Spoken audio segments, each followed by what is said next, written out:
নমস্কার বন্ধুরা, রাখি হোমমেডে আপনাদের স্বাগতম। আমি আজকে এই গরমে খাবার জন্য দইয়ের রেসিপি নিয়ে চলে এসেছি। আমি আজকে বানাবো মিষ্টি দই। কেমনভাবে বানাবো সেই ভিডিওটা আপনারা দেখতে থাকুন।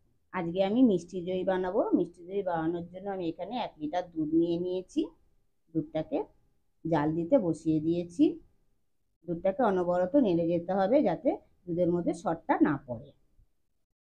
ভালো করে জাল দিয়ে পুরো গাঢ় করে নিতে হবে দুধটাকে। দুধের ফ্লেভারটা বাড়ানোর জন্য আমি 4টে ছোট এলাচ থেতো করে দিয়ে দিলাম। দিয়ে এবার নাড়াচাড়া করতে রাখলাম। আমি একটা আমুল দুধের 10 টাকা দামের প্যাকেট নিয়ে নিয়েছি। আমি এখান থেকে কিছুটা দুধ উঠিয়ে এই বাটিটার মধ্যে দিয়ে দিলাম। দিয়ে এটাকে আমি ভালো করে গুলিয়ে নেবো। গুলিয়ে এই দুধের সঙ্গে মিশিয়ে দেবো।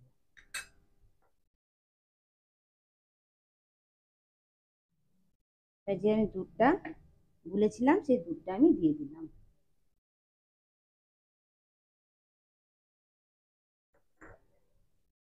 দিয়ে দুধটা আমুল দুধটা এই দুধের সঙ্গে মিশিয়ে নিলাম। প্যাকেট দুধটার সঙ্গে মিশিয়ে নিলাম। মিশিয়ে নিয়ে আবারও জাল দেবো।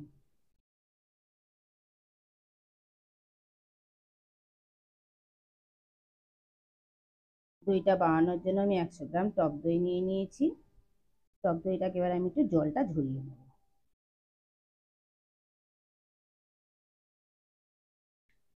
5 থেকে 10 মিনিট আমি দইটা জলটা ঝরানোর জন্য আমি রেখে দিলাম। 1 কাপ আমি চিনি অ্যাড করলাম। চিনিটা দিয়েও ভালোভাবে জাল দিয়ে নেব।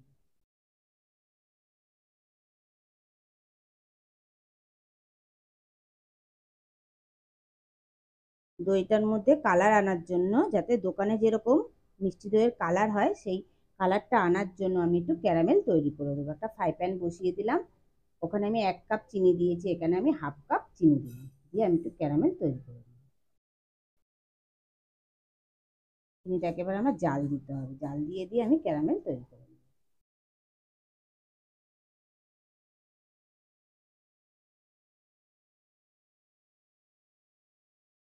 আস্তে আস্তে করে আমি নাড়াচাড়া করে করে আমি একটু ক্যারামেল তৈরি করে নিচ্ছি চিনিটা দিয়ে। দেখুন বন্ধুরা, পুরো ক্যারামেলটা আমার তৈরি হয়ে গেছে। পুরো কালারটা চলে এসছে। এর থেকে একটু হালকা কালারও রাখা যায়, কিন্তু আমি একটুখানি গাঢ় কালারই রাখবো। এবার এটাকে আমি দুধের সঙ্গে মিশিয়ে দেবো। এবার এটা পুরো গাঢ় হয়ে গেছে দুধটা। আমি গ্যাসটা অফ করে দিলাম। দিয়ে আমি আস্তে করে ক্যারামেলটা এটার সঙ্গে মিশিয়ে দেবো।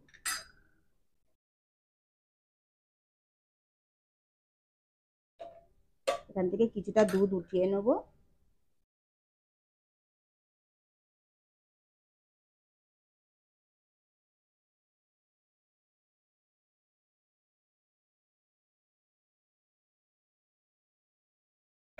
ক্যারামেলটা আমি দুধের সঙ্গে ভালো করে মিশিয়ে নিয়ে এবার আমি দুধটাকে ঠান্ডা করব।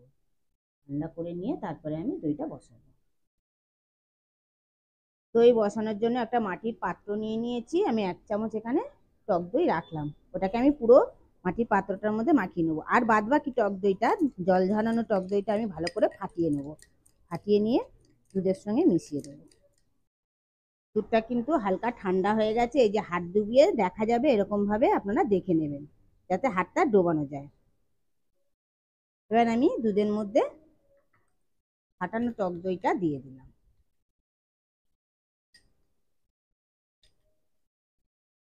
টক দইটা পুরো আমি মিশিয়ে নিলাম দুধের সঙ্গে ভালো করে।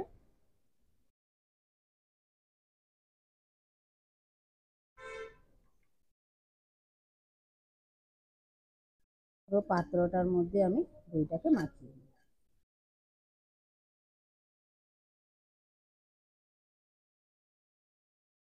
টক দইটা পুরো পাত্রটার মধ্যে মাখিয়ে নিলাম। মাটির পাত্রটার মধ্যে এবার আমি দুধটাকে ঢেলে দিলাম।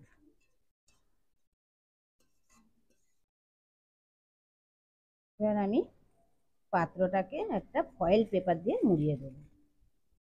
দিয়ে আমি ওভারনাইট রেখে দেবো।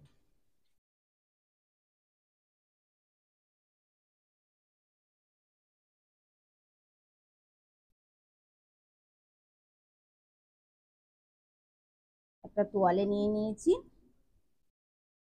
তোয়ালেটার মধ্যে আমি এটাকে পুরো মুড়িয়ে দেবো।